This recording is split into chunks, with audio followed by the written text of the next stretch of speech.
બેસી જા ઈ મારા વગર આના રહી આપ્યો. અરે સગુણા આ કુંવરને ખીલી કે ખટકો ગયો તો પિંગલના ઝાડવા જવાનું માંડી વાળજો સગુણા કશું નથી થવાનું તમારે આમ અને એના ધ્યાનના ઘૂંટડા પીને મરી જઈએ તમે આ બધા મરી જાઓ ને આવો ને આવું કોસું બોલો કાળા મોઢેલો બધા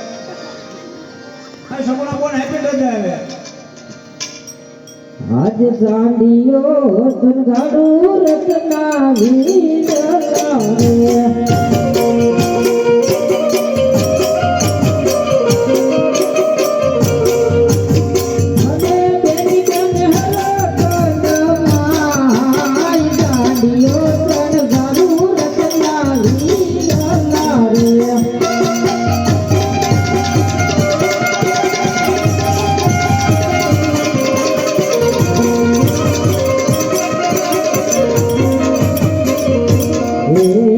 Hey,